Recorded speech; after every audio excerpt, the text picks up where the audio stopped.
സമകാലിക ഡെയിലി അപ്ഡേറ്റ്സിലേക്ക് എല്ലാവർക്കും സ്വാഗതം. ഇന്ന് 2025 ജനുവരി മാസം 10-ാം തീയതി വെള്ളിയാഴ്ച ദിവസം കേരളത്തിലെ പൊതുജനങ്ങൾ അറിഞ്ഞിരിക്കേണ്ട ഏറ്റവും പ്രധാനപ്പെട്ട 5 കാര്യമാണ് ഇന്നത്തെ ഡെയിലി അപ്ഡേറ്റ്സിൽ നിങ്ങളുമായി പങ്കുവെക്കുന്നത്. വീഡിയോ പൂർണ്ണമായി കാണാനും ഒന്ന് ലൈക്ക് ചെയ്ത് കാണാനും നിങ്ങൾ മറക്കരുത്.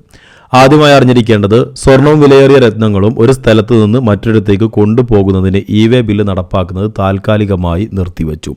ഇ-വേ ബില്ല് തയ്യാറാക്കുന്നതിന് ഓൺലൈൻ പോർട്ടലിൽ സാങ്കേതിക പ്രശ്നങ്ങൾ നിലനിൽക്കുന്നത് കൊണ്ടാണ് ഇത് സംബന്ധിച്ച് മറ്റൊരു വിജ്ഞാപനം ഉണ്ടാകുന്നതുവരെ നിർത്തിവച്ചത് എന്ന് GST കമ്മീഷണർ ഉത്തരവ് പുറപ്പെടുവിച്ചത്. വ്യാപാര ആവശ്യങ്ങൾക്കായി 10 ലക്ഷം രൂപയ്ക്ക് മുകളിൽ വിലയുള്ള സ്വർണം കൊണ്ടുപോകുന്നതിനാണ് ജനുവരി 1 മുതൽ ഇ-വേ ബില്ല് നിർബന്ധമാക്കിയത്.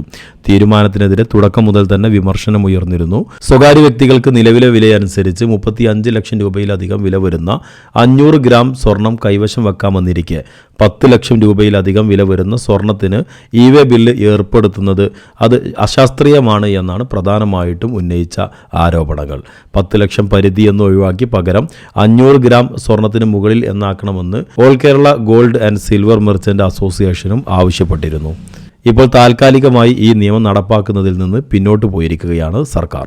രണ്ടാമതായി അറിഞ്ഞിരിക്കേണ്ടത് സ്കൂളുകൾക്ക് അവധി പ്രഖ്യാപിച്ചു എന്നൊരു വാർത്തയാണ്. തൃശ്ശൂർ ജില്ലയിലാണ് അവധി പ്രഖ്യാപിച്ചത്. തൃശ്ശൂർ ജില്ലയിലെ സ്കൂളുകൾക്ക് ഇന്ന് കലക്ടർ അവധി പ്രഖ്യാപിച്ചു.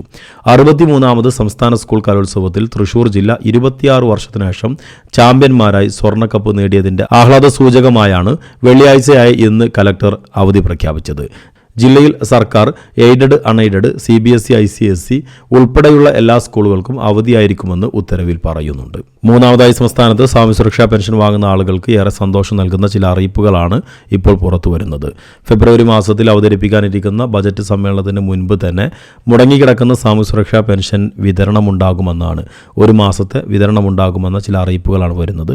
അതോടൊപ്പം തന്നെ ഇപ്പോൾ 1600 രൂപ എന്ന് പറയുന്നത് ഒരുപക്ഷെ 100 രൂപയുടെ വർധനവുണ്ടായി 1700 രൂപ നിങ്ങൾക്ക് മാർച്ച് മാസം മുതൽ ലഭിക്കുന്ന ഒരു സാഹചര്യം ഉണ്ടാകും. അടുത്ത ഫെബ്രുവരി മാസത്തിൽ അവതരിപ്പിക്കുന്ന ബജറ്റ് സമ്മേളനത്തിൽ സാമൂഹ്യ സുരക്ഷാ പെൻഷൻ വർധനവാണ് ഏറെ പ്രതീക്ഷ നൽകുന്ന ഒരു വാർത്ത. അടുത്തതായി അറിഞ്ഞിരിക്കേണ്ടത് 10ാം ക്ലാസ്സിൽ പഠിക്കുന്ന സ്കൂൾ വിദ്യാർത്ഥികൾക്ക് വേണ്ടി കേരളം കണ്ട ഏറ്റവും വലിയ സ്കോളർഷിപ്പ് പരീക്ഷയുമായി റിപ്പോർട്ടർ TV എത്തുകയാണ്. 10ാം ക്ലാസ്സിലെ സയൻസ്, ഗണിതം, സോഷ്യൽ സയൻസ്, ഇംഗ്ലീഷ് വിഷയങ്ങളെ കേന്ദ്രീകരിച്ചായിരിക്കും മത്സരം. 60 മിനിറ്റിൽ 60 ചോദ്യങ്ങൾ എന്ന തരത്തിൽ ഓൺലൈനായിരിക്കും മത്സര പരീക്ഷ നടത്തുക. നെഗറ്റീവ് മാർക്ക് ഉണ്ടായിരിക്കില്ല. സ്റ്റേറ്റ്, CBSE എന്നീ വിഭാഗക്കാർക്ക് പ്രത്യേകമായി പുരസ്കാരങ്ങൾ ഉണ്ടാകും. ഓരോ വിഭാഗത്തിലും 1ാം സ്ഥാനം നേടുന്നവർക്ക് 2 ലക്ഷം രൂപയും ഒപ്പം പ്രശസ്തി പത്രവും ലഭിക്കും. 2ാം സ്ഥാനം നേടുന്ന 10 പേർക്ക് 50,000 രൂപയും പ്രശസ്തി പത്രവുമാണ് നൽകുന്നത്.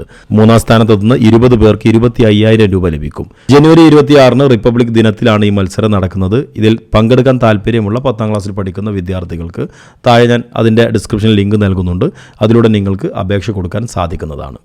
ഇന്നത്തെ ഡെയിലി അപ്ഡേറ്റ്സ് ഇവിടെ പൂർണ്ണമാകുന്നു. വീഡിയോ പൂർണ്ണമായി കണ്ടതിന് എല്ലാവർക്കും നന്ദി. മറ്റൊരു ഇൻഫോർമേറ്റീവായ വീഡിയോയുമായി നമുക്ക് വീണ്ടും കാണാം.